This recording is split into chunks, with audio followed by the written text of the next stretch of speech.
ইফালে আজি হ'ল বিশ্ব পৰিৱেশ দিৱস আৰু ৫ জুনত বিশ্বজুৰি পালন কৰা হয় এই দিৱসটো।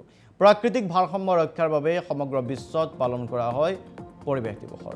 নলবাৰীৰ ৰাইজে দেখুৱাইছে আদৰ্শ গছ পুলি ৰোপণ কৰি বিশ্ব পৰিৱেশ দিৱস পালন কৰিছে। যধে মধে গছ-গছনি কটা বন্ধ কৰি অধিক গছ ৰোপণৰ পোষকতা কৰিছে নলবাৰীবাসীয়ে।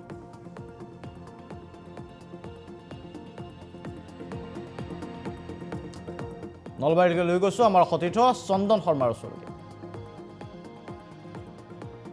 হয় চাওক, আজি বিশ্ব পৰিৱেশ দিৱস আৰু এই বিশ্ব পৰিৱেশৰ দিনটোত মই এখন বিশেষ গাঁৱত আহি উপস্থিত হৈছোঁ আৰু কৈঠালকুছিৰ যি নাকেৰবাৰীত, এই নাকেৰবাৰীত মই আহি উপস্থিত হৈছোঁ আৰু এই চুবুৰীটোত দেখিবলৈ পোৱা গৈছে যি প্ৰাকৃতিক সৌন্দৰ্যৰে ভৰপূৰ এখন বিশেষ চুবুৰী আৰু যি কানাইখুন্দা জান আছে আৰু এই কানাইখুন্দা জানৰ কাষতে থকা এই চুবুৰীটোত দেখিবলৈ পোৱা গৈছে যি পৰম্পৰা, এই পৰম্পৰা অক্ষুণ্ণ ৰখা হৈছে আৰু এই চুবুৰীটোত দেখিবলৈ পোৱা যায় ইয়াৰ যিসকল লোক আছে, এই কোনো লোকৰ মৃত্যু হ'লে এই পৰিয়ালৰ লোকসকলে এই যে কানাইখুন্দা জান আছে, এই জানৰ যি মাথাউৰি আছে, এই মাথাউৰিত মানুহ কোনো লোকৰ মৃত্যু হ'লে এডালকৈ গছপুলি ৰোপণ কৰা এক পৰম্পৰা আছে আৰু এই পৰম্পৰা ইতিমধ্যে সুদীৰ্ঘ ৫০ বছৰ অতিক্ৰম কৰিলে।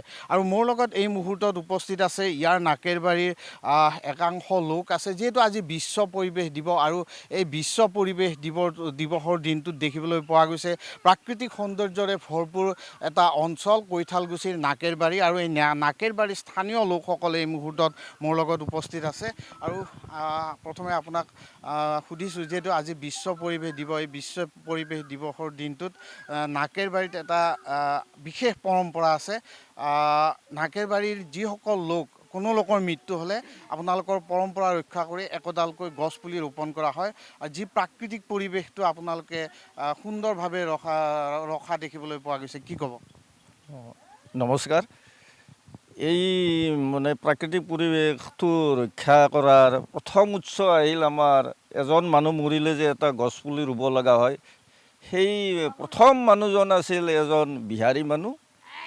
তেখেতে আমাৰ স্বৰ্গীয় দণ্ডিৰাম মিস্ত্ৰীৰ ঘৰত আছিল আৰু বহু বছৰ ধৰি আছিল আৰু তেখেতৰ মৃত্যুত প্ৰথম এই গছপুলি মানে শ্মশানত গছপুলি ৰোৱাৰ আৰম্ভণি হৈছিল আৰু উদ্দেশ্য আছিল যে এজন মানুহ মৰিলে এজোপা গছপুলি ৰোৱাটো আমাৰ এটা কৰ্তব্যৰ নিচিনা হৈ উঠিল আৰু সেই পৰম্পৰা আজিলৈ অব্যাহতি আছে।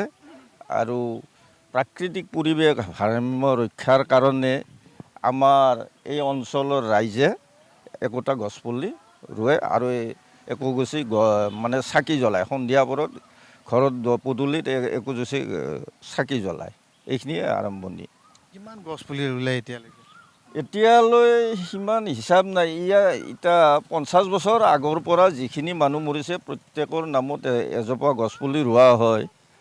সেই সংখ্যাটো মানে আজি ক'ব পৰা টান, কাৰণ আমাৰ কেইবাখনো শ্মশান আছে। ইয়াত ৩খন শ্মশান আছে আমাৰ এই অঞ্চলত, গাঁৱত। সেই 3খন শ্মশানতে আমি এই গছপুলি ৰোৱা হয়। কি কি গছপুলি আছে ইয়াতে? ইয়াতে গছপুলি আছে আমাৰ ৰাধাচূড়া, জাম, আম আৰু বিভিন্ন কৃষ্ণচূড়া।